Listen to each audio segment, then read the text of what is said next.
therapy doesn't work if you're trying too hard to please your therapist. If you're going into therapy and trying to give all the right answers and be the very best therapy student ever, you're probably actually getting in your own way, and it's likely your therapy is not as effective as it could be as a result. Stick with us as we talk through this topic so that you can learn some ways to manage this in therapy and address the real issues that are going on so that you can be successful and complete therapy and get out of there and get back to your life.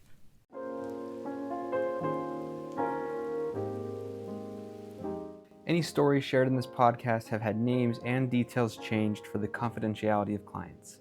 Any resemblance to someone real is coincidental.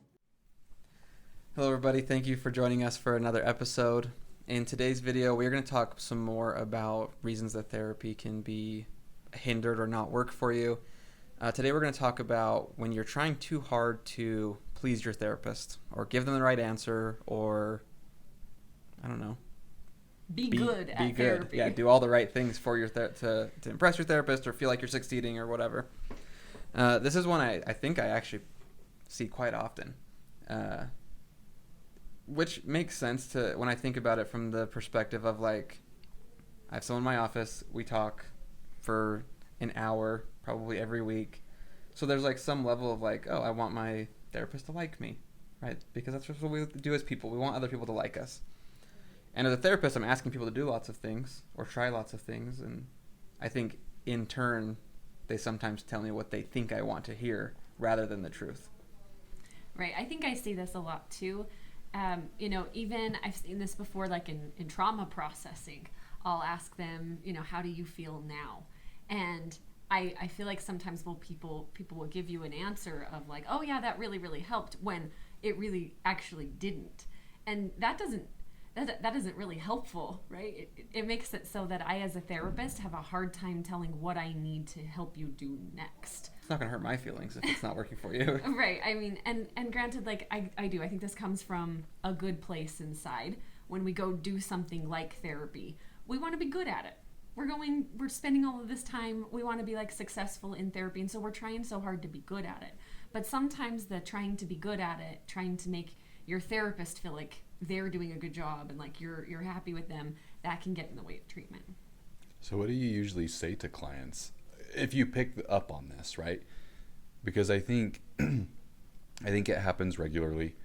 How do you as the provider express to them that what you hope is that they're just genuine with what it is, rather than like their effort at being good at therapy isn't synonymous with you're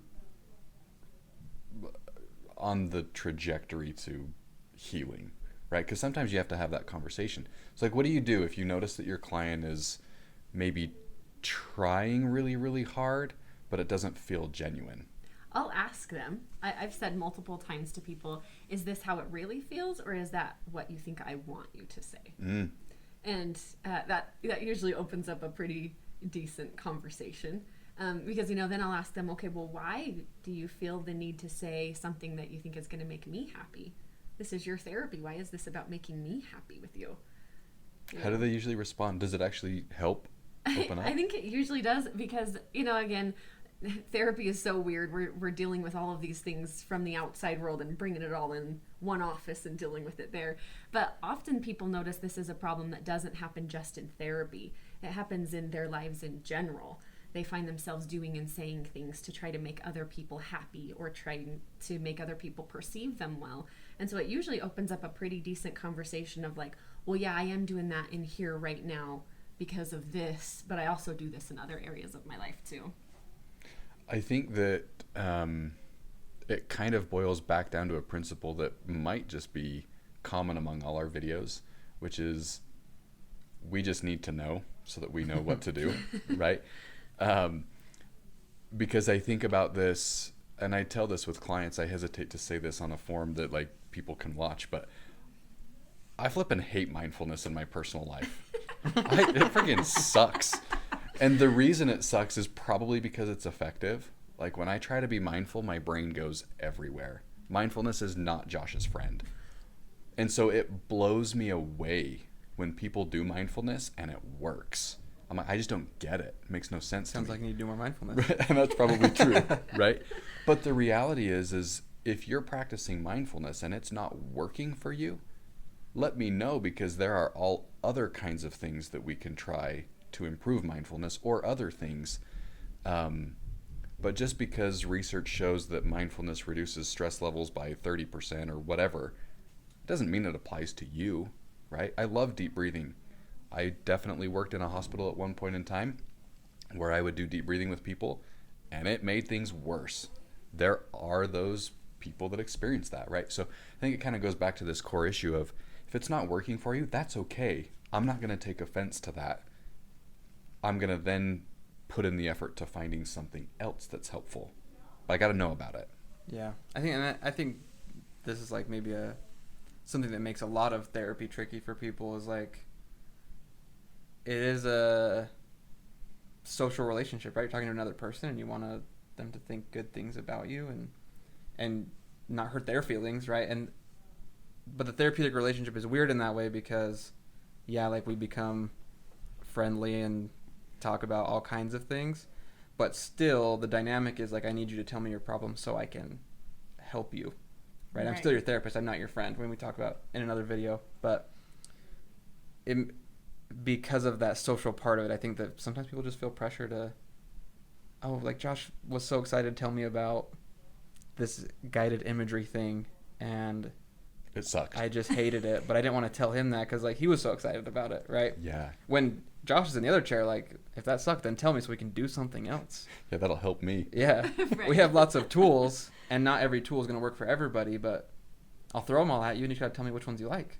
Right.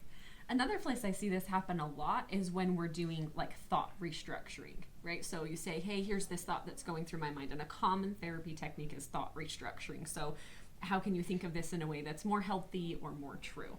And one of the things that I've noticed is sometimes after clients have been in therapy or have done maybe even like some self-help stuff, they'll know this concept. And so then they'll give you the thought that's like the healthy restructured thought.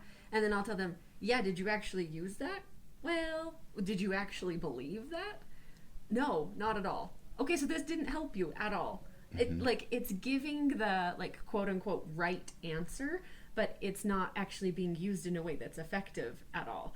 And so I think that we have to be careful in therapy as the client that we're not just giving what we think is the right answer and not stopping to say to ourselves, okay, but did it really actually help me? Because the whole purpose of therapy is supposed to be getting you to a better place, even if sometimes it doesn't look like that in the middle. That's the goal. And so if it's not helping, I think it's fine to say, well, yeah, I tried that and it didn't help. One other thing that I'd like to point out is therapy is the perfect place to practice exactly this. If you come to therapy and you're presenting in a way naturally, not that maybe you have control over it. We all want to be liked, right? But if you come in and you're trying to do your best to make sure I don't feel stressed, 99% chance you're doing that everywhere else, and that's probably what's causing stress. It is the perfect chance for you to practice having a hard conversation with somebody. Let it be me, right? Come in and sit down and say, Josh, I feel like I should say this, but I gotta be honest, that mindfulness was great and you are wrong, right? And if Josh is wrong, that's okay. And so the therapy session becomes how you practice delivering things and giving feedback and maybe advocating and saying no if no is hard for you.